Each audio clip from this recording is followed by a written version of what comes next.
কিয়ামত এমন এক নিশ্চিত ও ভয়াবহ সত্য, যা সম্পর্কে পবিত্র কুরআনুল কারিমে ৩৮৯টি আয়াত রয়েছে। সম্ভবত কুরআনুল কারিমে অন্য কোনো একক বিষয় সম্পর্কে এত বেশি আয়াতের আলোচনা করা হয়নি। পৃথিবী একদিন ধ্বংস হবেই। পবিত্র কোরআনের বহু আয়াতে পৃথিবী ধ্বংসের বিবরণ দেওয়া হয়েছে। আসমান এবং জমিনও একদিন ধ্বংস হয়ে যাবে। এটা মহান আল্লাহরই অমোঘ বিধান। কিয়ামতের নির্দিষ্ট সময় ঘনিয়ে এলে ইসরাফিল আলাইহিস সালাম সিংহায় ফুৎকার দেবেন। ফুৎকার দেওয়া মাত্রই ধ্বংস হবে সবকিছু, থাকবে শুধু মহান আল্লাহর সত্তা।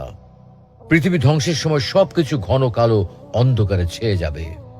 আসমান, জমিন, পাহাড় পর্বত সব ভেঙে খান খান হয়ে যাবে।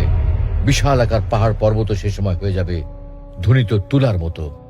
টপ অব দ্য ওয়ার্ল্ড, বিশ্বের সর্বোচ্চ চূড়া এভারেস্ট, হিমালয়ের মতো এই উঁচু পাহাড়টা হয়ে যাবে খান খান। পৃথিবীর সবচেয়ে বড় টাওয়ার দুবাইয়ের বুর্জ আল খলিফা, যার উচ্চতা ২৭১৭ ফুট, এসবের কোনো কিছুই বাদ যাবে না ধ্বংস হওয়া থেকে। ক্রমাগত ভূমিকম্প হতে থাকবে, যা পুরো বিশ্বকে চুরমার করে দেবে। পৃথিবীর সঙ্গে সঙ্গে সাত আসমানও ধ্বংস হয়ে যাবে। একটা পশুর চামড়া ছাড়ানোর পর যা অবস্থা হয়, আকাশের অবস্থা ঠিক তাই হবে যখন আকাশের আবরণ অপসারিত হবে।